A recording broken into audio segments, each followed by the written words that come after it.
दोस्तों, ये कहानी एक ऐसे लड़के की है जो अकेले ही जंगल में घूम रहा था और वहीं पर उसको एक खूबसूरत लड़की मिल जाती है जिस देखकर वो उसका दीवाना हो जाता है। तो चलिए आगे देखते हैं ये दोनों जंगल में क्या क्या करेंगे। लेकिन इससे पहले इस चैनल को सब्सक्राइब कर देना। तो मूवी की शुरुआत जीव नाम के लड़के से होती है। पिछले हफ्ते ही उसके पिता की मौत हो गई थी और इस वजह से वह इन दिनों काफी उदास रहने लगा था। जीव के पिता का जन्म एक जंगली कबीले में हुआ था और जीव हमेशा से चाहता था कि वह एक बार अपने पिता के जन्म स्थान को देखने जरूर जाएगा। कुछ दिनों बाद जीव उसी जंगल में पहुंचता है जहां उसके पिता का जन्म स्थान था। वह अकेला ही इस जंगल में आया था और उसके पास कुछ जरूरी सामान था। उसके पिता का जन्म स्थान एक ज्वालामुखी के पास था और जीव पैदल ही आगे बढ़ता जा रहा था। वो जंगल के रास्तों से अनजान था, इसलिए वो रास्ता भटक जाता है। इसी दौरान जंगल में एक लड़की भी घूम रही थी और जीव उसे देखकर जल्दी से छुप जाता है। उसे जंगल के लोगों से डर लग रहा था, इसलिए वो छुप गया। लड़की के जाने के बाद वह फिर से आगे बढ़ने लगता है। जैसे ही वह कुछ और आगे बढ़ता है, लड़की अचानक उसे पकड़कर गिरा देती है और अपना चाकू निकाल लेती है। जीव जल्दी जल्दी कहता है, मेरे पास कोई हथियार नहीं है। लड़की को उसकी भाषा नहीं समझ में आती और ना ही जीव को उस लड़की की भाषा समझ आ रही थी। अब लड़की कुछ सोचकर जीव का बैग देखने लगती है। लड़की की टांग पर एक तीर भी लगा हुआ था और जीव उसकी चोट देख लेता है। जब लड़की को जीव के बैग में कोई हथियार नहीं मिलता तो वह चुपचाप आगे बढ़ने लगती है। आगे बढ़ते बढ़ते जैसे ही वह तीर निकालने की कोशिश करती है, वह अचानक बेहोश हो जाती है। थोड़ी देर बाद जीव उसे उठाकर किनारे पर ले आता है। किनारे पर उसे एक बड़ा सा घर दिखाई देता है जो सीमा नाम की एक औरत का था। वह जल्दी जल्दी लड़की को अंदर लाकर उसका इलाज शुरू कर देती है। इलाज के बाद सीमा जीव को बताती है कि यह लड़की माया है। जंगल के कई सरदार माया से शादी करने की कोशिश कर रहे थे, लेकिन वह किसी से भी शादी नहीं करना चाहती थी। असल में जिस लड़के से वह प्यार करती थी, उसकी मौत हो चुकी थी। इसके बाद माया जीव को ज्वालामुखी की ओर इशारा करते हुए बताती है कि वह वहीं के पास रहती है और जख्मी है, इसलिए उसे उसके घर तक पहुंचाना होगा। सब कुछ समझाकर सीमा वहां से चली जाती है। उसके जाने के बाद जीव अपने पिता की तस्वीर निकालकर देखने लगता है। तस्वीर में जो ज्वालामुखी था वही सामने था और उसे उस जगह पर जाना था। 2 दिनों बाद जीव और माया फिर यात्रा पर निकलते हैं। पैदल चलते चलते जीव थक जाता है, लेकिन माया बिल्कुल भी थकी हुई नहीं थी। जीव माया को अपने पिता की तस्वीर दिखाकर सब कुछ बताता है कि वह जंगल में क्यों आया है। माया उसकी भाषा तो नहीं समझ पाती, लेकिन वह यह जरूर समझ जाती है कि जीव का पिता जंगली था। इसी बीच माया कुछ जंगलियों को देखकर सतर्क हो जाती है। इसके बाद दोनों चुपचाप छुपकर आगे बढ़ने लगते हैं।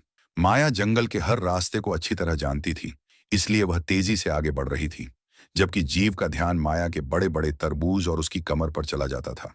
माया का बदन देखकर उसका गन्ना गर्म हो रहा था, लेकिन उसे माया से डर भी लग रहा था, इसलिए वह बेचारा कुछ कर नहीं सकता था। जल्दी ही दोनों समुद्र के किनारे पहुंच गए। किनारे पर एक बोट खड़ी थी जिसमें बैठकर दोनों ज्वालामुखी की तरफ बढ़ने लगे। रास्ते में उन्हें एक टापू पर एक बहुत बड़ा शैतान दिखाई देता है। इतना बड़ा शैतान देखकर जीव की तो डर के मारे हालत खराब हो गई थी। शैतान ने भी उन्हें देख लिया और पकड़ने के लिए उनकी ओर दौड़ पड़ा। माया जानती थी कि ऐसे शैतानों से कैसे बचना है, इसलिए वह बिल्कुल शांत बनी रही। दोनों ने बोट की रफ्तार तेज कर दी ताकि शैतान से बचकर निकल सके, लेकिन तभी बोट का इंजन खराब हो जाता है। इंजन खराब होते ही माया सबसे पहले जीव को पानी में धक्का देती है और फिर खुद भी कूद जाती है। जीव को तैरना नहीं आता था, इसीलिए माया तेजी से उसे पकड़कर पानी से बाहर निकालती है और टापू पर ले आती है। शैतान अब भी उन्हें ढूंढ रहा था, जबकि यह दोनों एक बड़े से पत्थर के पीछे छुपे हुए थे। जब शैतान को दोनों कहीं नजर नहीं आते, तो वह गुस्से में वहां से चला जाता है।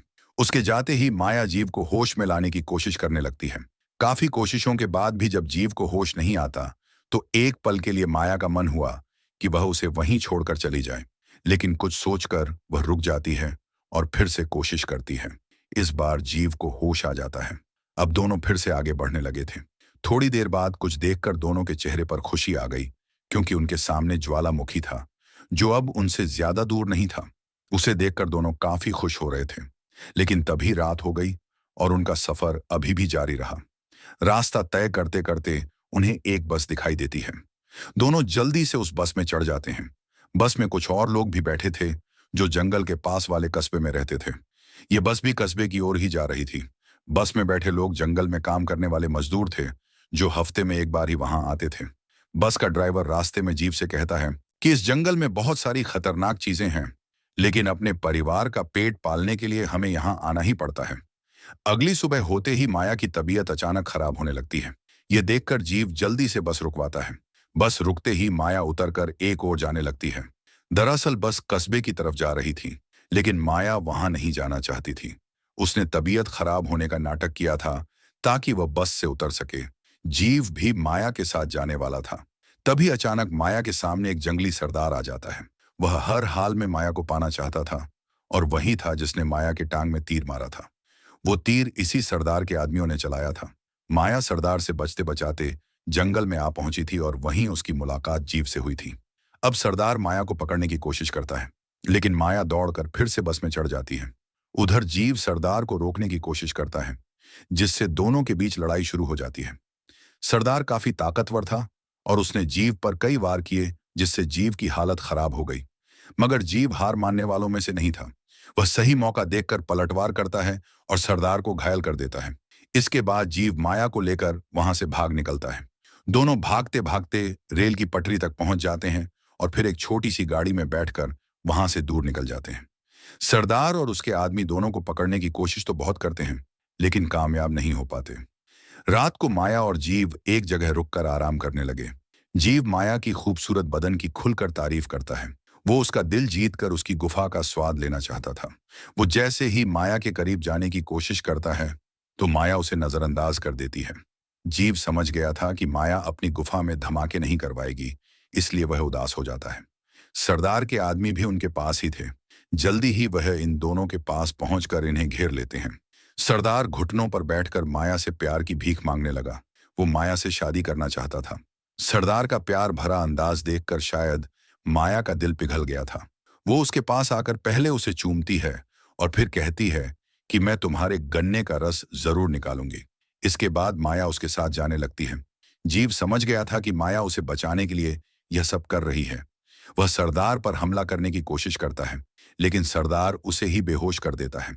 अगले दिन जब जीव को होश आया, तो वह खुद को जंगल में ही पाता है। जीव जानता था कि वह माया के कारण ही जिंदा है, इसलिए वह भी अब माया की मदद करना चाहता था। वह जैसे ही आगे बढ़ने लगता है, तो उसकी नजर दूर जा रहे शैतान पर पड़ती है। शैतान को देखने के बाद उसकी नजर कई जंगलियों की लाशों पर भी पड़ती है। इन्हें शैतान ने ही मारा था, और यह सभी सरदार के आदमी थे।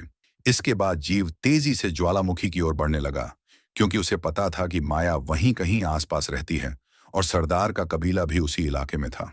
दूसरी तरफ माया गहरी नींद में थी, और सरदार उसके सिर पर हाथ फेरते हुए उसे अपने पास रखने का सपना देख रहा था। कुछ समय बाद जब जीव ज्वालामुखी के पास पहुंचा, तो उसका सामना सीधे सरदार से हो गया। जीव सरदार को खत्म करने के इरादे से आया था, ताकि माया को बचाकर अपने साथ ले जा सके। वह जैसे ही सरदार पर हमला करने के लिए आगे बढ़ा, सरदार ने तुरंत पलटवार किया, और दोनों के बीच जबरदस्त लड़ाई शुरू हो गई। सरदार ताकत में एक बार फिर जीव पर भारी पड़ रहा था, लेकिन तभी ज्वालामुखी में अजीब सी हलचल शुरू हो गई। धरती कांपने लगी, और चारों ओर गर्म लपटें उठने लगी, जिससे सरदार का ध्यान भटक गया। इसी मौके का फायदा उठाकर जीव तेजी से अपना गिरा हुआ हथियार उठा लेता है, और एक बार फिर पूरी ताकत के साथ मुकाबले के लिए तैयार हो जाता है। सरदार और जीव फिर से एक बार भिड़ने ही वाले थे कि अचानक माया उन दोनों के बीच आ जाती है। माया नहीं चाहती थी कि और खून खराबा हो, इसलिए वह खुद को खतरे में डालकर लड़ाई रोकने की कोशिश करती है। मगर सरदार मौका देखकर झपटता है, और जीव भी बचाव में हमला करता है। लेकिन बीच में होने के कारण दोनों के हथियार गलती से माया को लग जाते हैं। माया की हालत देखकर जीव घबरा जाता है। उसके चेहरे पर डर साफ छलकने लगता है। वह सरदार से मदद की गुहार लगाता है, लेकिन सरदार बेरहमी से उसे नजरअंदाज कर देता है और साफ मना कर देता है। जीव अब माया को किसी भी हालत में बचाना चाहता था, क्योंकि अब वह माया से सच्चा प्यार करने लगा था। अब जीव माया से सच्चा प्यार करने लगा था, और वह भी माया से शादी करना चाहता था। लेकिन माया ने उसे चूमते हुए अपनी आखिरी सांस ली। माया ने जान दी, क्योंकि वह जीव को बचाने के लिए ही सरदार के साथ गई थी। माया का बलिदान दिल को छूने वाला था, और अब जीव को समझ में आ गया था कि प्यार कभी भी बलिदान से कम नहीं होता। माया ने अपनी जान देकर उसे बचाया, लेकिन अंत में उसने वही किया जो वह चाहती थी। कहानी के अंत में जीव अपने घर की तरफ बढ़ने लगा। उसने अपने पिता का जन्म स्थान तो देख लिया, लेकिन साथ ही वह माया को हमेशा के लिए खो चुका था। वह अब अकेला था, लेकिन माया के बिना उसे उस जंगल की सच्चाई का एहसास हो गया था। इस तरह इस कहानी का यही अंत हो जाता है।